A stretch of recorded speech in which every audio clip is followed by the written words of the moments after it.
ګرانو لیدونکو بیا هم درته هرکلی کوو د خلاصون لار خپرونه ده. شیخ صاحب راسره دلته ناست دی. ستاسو سوالونه چې رالیږلي انشاءالله وار په وار به بیا هم ځوابونه ورکوئ.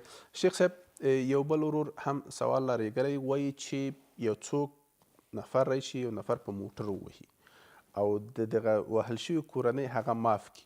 ځینې خلک وایي دې سره ظلم کوي چې دا ډریور تاسو معاف کوئ. آیا کومه بله لاره ورته شته که نه یا په شریعت کې ستونزه لري نه لري؟ قتل دا خو لویه ګناه ده. عموما د موټرونو تصادم یا په موټر چې له موټر سره وجنګېږي یا په لار روان دی څوک یې ووهه دا په قتل خطا کې راځي.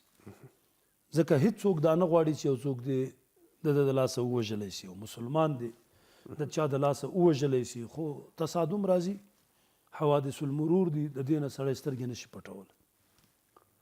عفو په شریعت مطهره کې یو لوی اصل دی. عفو د مکارم الاخلاق څخه ده. عفو هغه وخت کې ډیر خوند کوي چې وس دې هم رسیږي قدرت دې هم رسیږي او بیا هم ته هغه سړی عفو کوي او بخشش ورته وکړي. دې ته څوک ظلم نشي ویلی.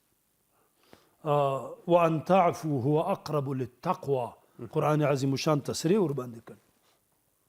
خو یوې خبرې ته باید زه دا ملګري او دا لیدونکي اورېدونکي متوجه کړو. منګه چې کله دغسې یو واقعه وسي یو سړک کې یو موټر د موټر سره وجنګېد او یا موټر پورت سو موټرسایکل وواهه یا داسې یو بله موضوع وه اول ته هغه یو ملګری شهید سي په دې باره کې مصادمت نه وروستو بیا نو خلک ټول راجمع کېږي او هغه د چا خبره ننواتې باندې ورځي او پسم ورسره وړي او مولا امام او ملکان او کلیوال دا د جنازې او د دې ټولو مراسمو نه وروستو هغه کور ته کښېني چې موږ ته بخښنه وکړه. موږ ته بخښنه بالکل. دې خبرې ته باید سړی توجه وکړي. عفو ډېره ښه ده بخشش ډېر لوی شی دی خو شرایط د عفو ته باید سړی وګوري. هغه دا چې په دغه صورت کې د دې قتل خطا په صورت کې واجبېږي دیت شرعا. شریعت کې دیت واجب دی.